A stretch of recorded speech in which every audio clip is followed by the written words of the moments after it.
Assalamualaikum warahmatullahi wabarakatuh. Perkenalkan, nama saya Maulida Sifa Khalifah dari SD Negeri 1 Penanggungan. Saya akan menceritakan cerita rakyat yang berjudul Ande-Ande Lumut. Pada suatu hari ada seorang putri dari kerajaan Kediri yang tersesat. Karena pada saat itu di kerajaan Kediri sedang tertimpa musibah, sehingga mengakibatkan putri hilang ingatan. Putri itu bernama Dewi Sekartaji. Kemudian ia menemukan sebuah rumah. Ia berhenti di rumah itu dan bertemu dengan pemilik rumah.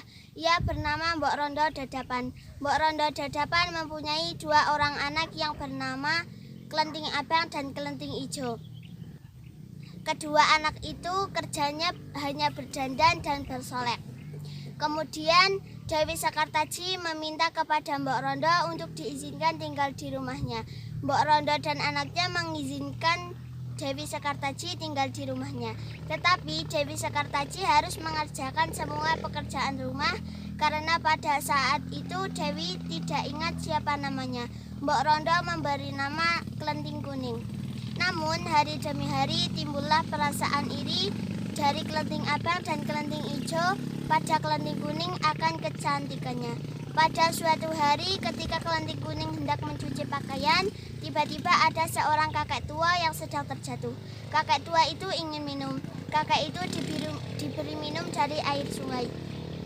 Setelah itu kakek tersebut membantu mencuci Kelenting Kuning dengan kekuatan magicnya dan memberikan sebuah lidi kepada Kelenting Kuning untuk perjalanan menuju ke Jenggala.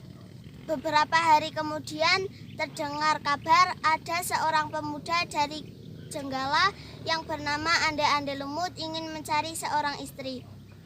Setelah mendengar kabar tersebut, Kelenting Abang dan Kelenting Ijo berniat untuk unggah-ungguhi. Kelenting Kuning juga ingin ikut kakak-kakaknya, tetapi Kelenting Kuning harus memakai baju compang-camping dan berdandan sejelek mungkin. Kelenting Kuning menyetujuinya. Di perjalanan Kelenting Abang dan Kelenting Ijo dihalangi oleh Yuyu Kangkang di tepi sungai. Mereka meminta Yuyu Kangkang untuk menyeberangkan sungai menuju ke seberang. Tetapi syaratnya harus mau dicium oleh Yuyu Kangkang. Kelenting Abang dan Kelenting Ijo menyetujuinya. Sesaat kemudian datanglah Kelenting Kuning dengan baju compang-camping. Kelenting Kuning juga dihadang oleh Yuyu Kangkang di tepi sungai.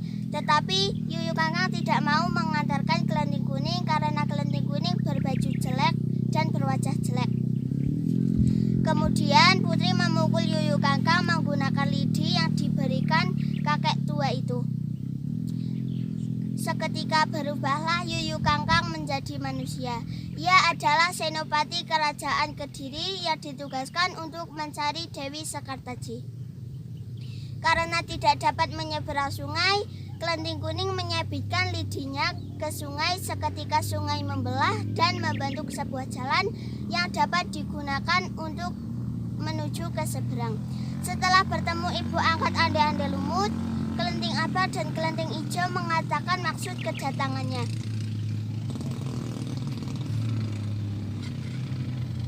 Ibu angkat Mbok Rondo menerima kedatangannya, tetapi Ande-Ande Lumut tidak menerima kedatangannya karena mereka bekas Yuyu Kangkang. Kemudian datanglah Kelenting Kuning dengan baju compang-camping. Ibu angkat Ande-Ande Lumut tidak menerima kedatangannya, tetapi Kelenting Kuning tetap berusaha sampai akhirnya dipersilakan Kelenting Kuning untuk bertemu Ande-Ande Lumut. Dan Ande-Ande Lumut menerima Kelenting Kuning. Setelah melihat wajah Ande-Ande Lumut, ingatan Kelenting Kuning langsung pulih. Ia ingat bahwa Ande-Ande Lumut adalah Panji Asmoro, bangun kekasihnya yang telah lama berpisah dengannya. Mereka hidup bahagia dan kembali ke kerajaan Jenggala. Sekian cerita dari saya. Terima kasih. Wassalamualaikum warahmatullahi wabarakatuh.